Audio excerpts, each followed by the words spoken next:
tayo na nga guys, magandang gabi sa inyo lahat guys. Ito, meron tayong last stud session ng Shih Tzu dogs dito sa North Employees Subdivision, Lucena City. Yan.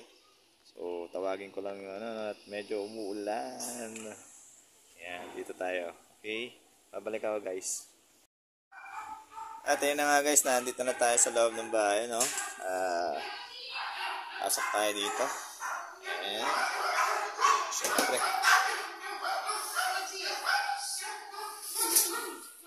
Pasok tayo dito, okay? Ayan. Oh. Ayan yung ating female dog. Ayan. Si Ma'am Marge.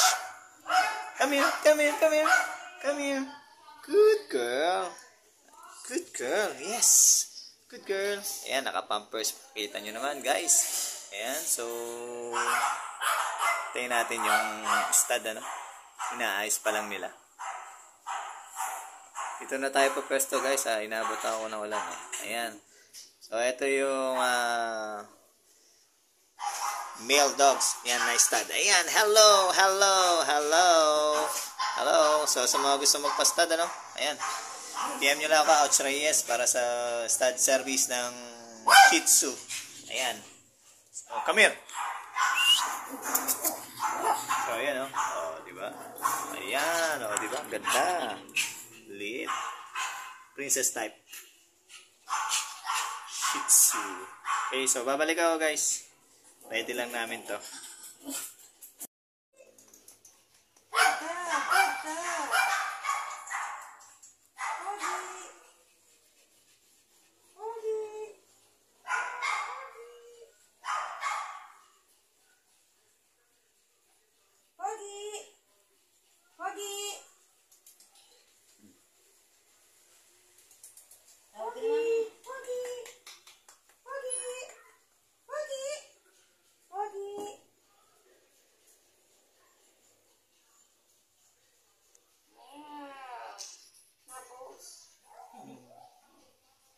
Lang.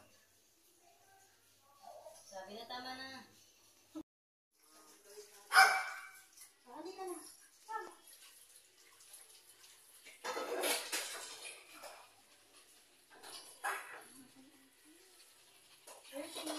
Hershey, tawag ka dali. Hershey, tawag na. Sabi na siya. Hershey.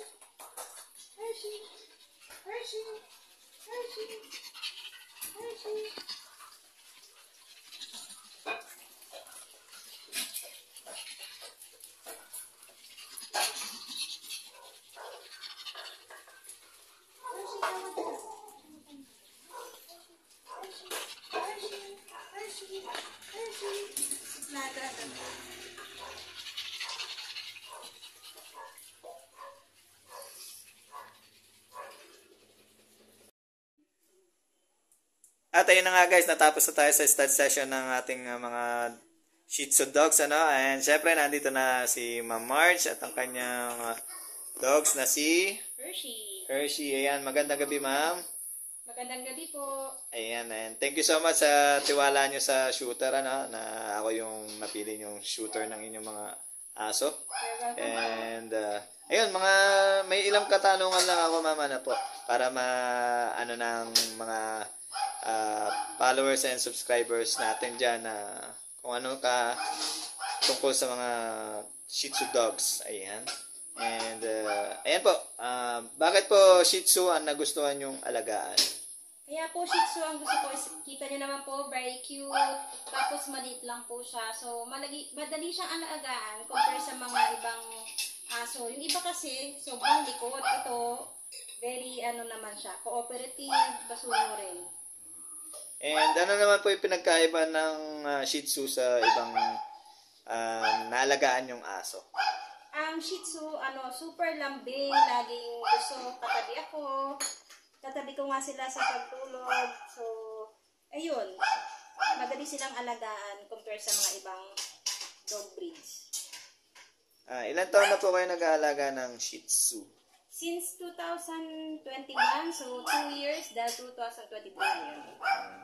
Any tips, advice para sa mga gusto pong mag-alaga ng Shih Tzu dogs? Ayun. So, ang pag-aalaga po kasi ng aso talagang kailangan ng a lot of time, talagang mag-exert ka ng a lot of time, tapos, syempre, effort, dahil lagi mo dapat sila, katulad ito, mga Shih Tzu dapat lagi itong sinusuklay para hindi magkaroon ng mga mating, tama ba?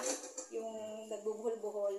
So, ayun, saka yung, syempre, dapat dog lover kayo or pet lover kayo, hindi lang basta dog owner or pet owner. Yun lang po. Ayan. Thank you so much, ma'am, sa tiwala niyo sa akin sa pag-shoot ng inyong Shih Tzu dogs. Ayan. And wala ka bang gustong i-shoutout? Okay na po.